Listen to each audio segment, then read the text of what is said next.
Welcome to Sharad Malhotra classes. प्यारे बच्चों, आज हम exercise 6.5 chapter 6 trigonometry class 10 NCERT के क्वेश्चन नंबर 1 के सभी पार्ट्स को इस वीडियो में सॉल्व करेंगे। क्वेश्चन है sides of triangle are given, determine which of them are right triangles. हमें तीनों साइड्स ट्रायंगल की दे दी गई हैं और हमें फाइंड आउट करना है कि इनमें से कौन सा ट्रायंगल जो है राइट ट्रायंगल है। In case of right triangles right the right length of hypotenuse. और अगर इनमें से कोई राइट ट्रायंगल हमें दिखता है तो उसके हाइपोटेन्यूज का साइज हमें लेंथ हमें बताना है। तो बच्चों, हमने ये जो क्वेश्चन है ये पाइथागोरस थ्योरम पे बेस्ड है। पाइथागोरस थ्योरम मैंने अपने पुराने वीडियोस में डाली है, आप उसको अच्छे तरीके से देख सकते हैं, समझ सकते हैं।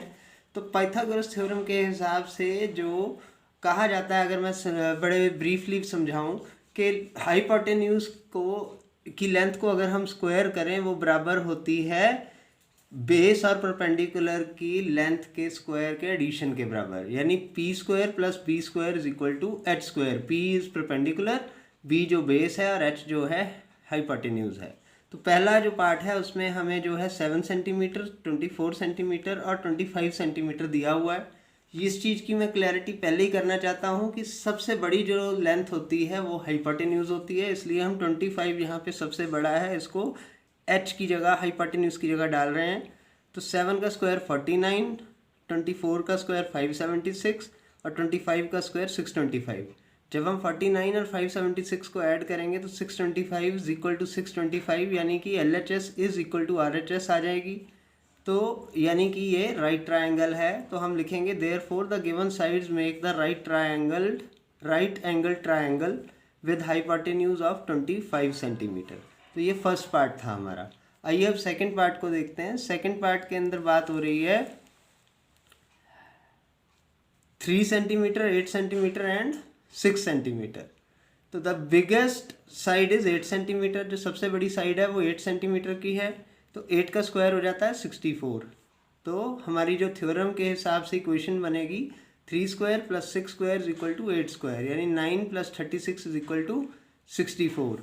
So 9 plus 36 is 45, which is not equal to 64. The given side doesn't form right angled triangle, क्योंकि ये 45 जो है वो 64 के बराबर नहीं है, राइट हैंड साइड जो है लेफ्ट हैंड साइड के बराबर नहीं आ रही है। तो इस वजह से ये जो है हमें डिफरेंट जो है वैल्यूज़ आ रही हैं, तो ये राइट एंगल ट्रायंगल नहीं होगा। आइए अब हम थर्ड पार्ट को देखते हैं। थर्ड पार्ट के अंदर जो बात हो रही है वो हो रही है 50 सेंटीमीटर, 80 सेंटीमीटर एंड 100 सेंटीमीटर की। तो लॉन्गेस्ट साइड 100 सेंटीमीटर है।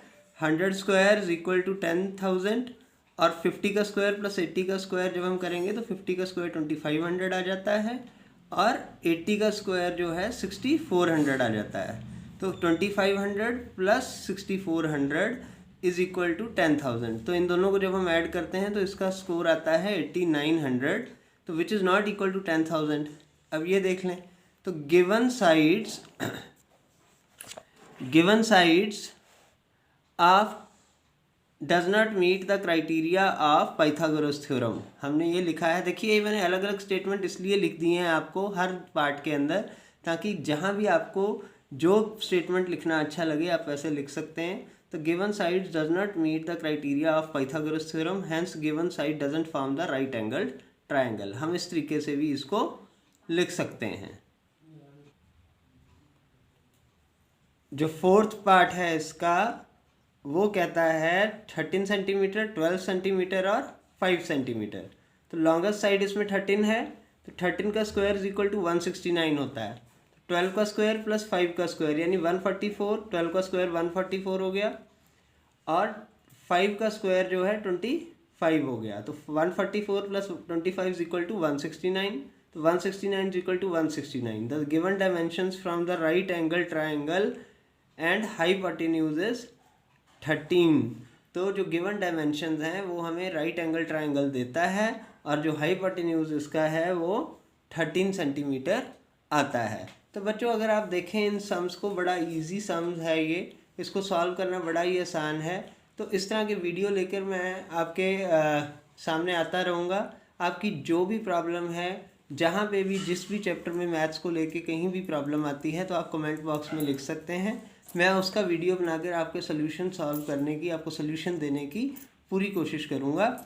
Thank you for watching this video. Kindly like and share with your friends.